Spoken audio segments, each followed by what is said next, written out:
What if everything you've been told is only half the truth? What if the thing you blame isn't actually the real problem?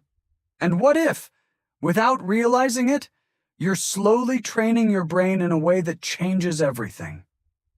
Today, we're uncovering a truth most men never hear.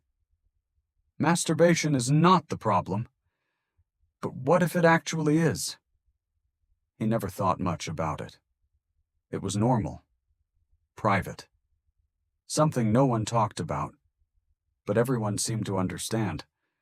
At first it felt harmless, even relieving. A quick escape from stress, boredom, or loneliness. No consequences, no risks, no complications. But slowly, something changed. Not overnight, not dramatically, just small things. Less excitement, less response, less motivation. And then, one day, it didn't work the way it used to. That's when the questions started. Is something wrong with me? Am I just tired? Is this normal? And like most men, he didn't ask anyone. He just carried it quietly. Because no one teaches you this part. You're told it's normal, healthy, natural. And that's true. But what no one explains is how it becomes a problem. Because the truth is, masturbation itself isn't the enemy. It's the pattern behind it, the habit, the frequency, the stimulation level, the mental conditioning. That's where things begin to shift. Your brain is powerful. It adapts quickly. And when it gets used to a certain level of stimulation, it starts expecting it. Higher intensity, faster dopamine, more novelty. Over time, real-life experiences can start to feel less intense. Not because something is broken, but because your brain has been trained differently. And this is where confusion begins. Because physically, everything might be fine. But mentally, the wiring has changed.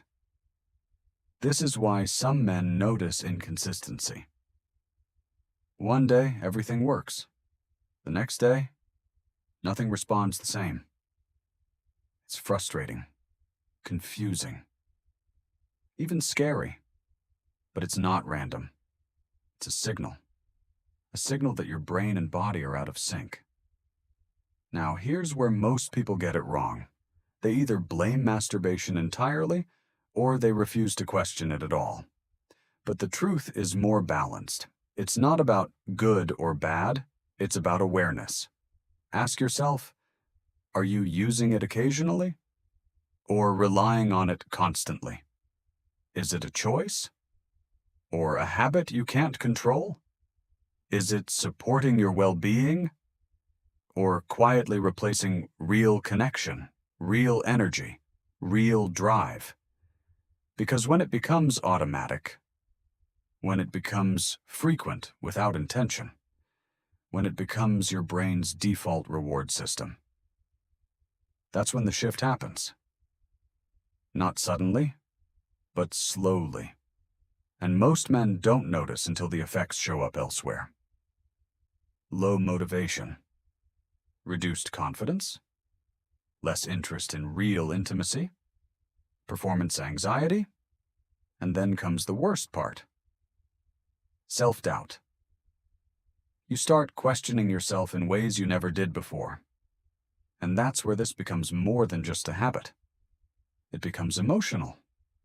But here's the empowering truth. Nothing is broken. Your brain is just doing what it's designed to do. Adapt, which means it can adapt back. When you reduce overstimulation, when you become intentional, when you give your brain space to reset, things begin to change again. Energy returns. Focus sharpens. Confidence rebuilds. Not magically, but gradually. Because real change isn't extreme. It's consistent. You don't need to panic. You don't need to feel ashamed. You just need to understand what's really happening. Because once you see the pattern, you can change it. And that's the difference between staying stuck and taking control. So, no, masturbation isn't the problem, but the way it's used, the way it shapes your mind, that's where everything changes. The real question isn't, is it bad? The real question is it controlling you, or are you controlling it? If this made you think differently, comment "aware" below. And if you want to understand your mind and body better, subscribe, because what you don't know can quietly affect everything.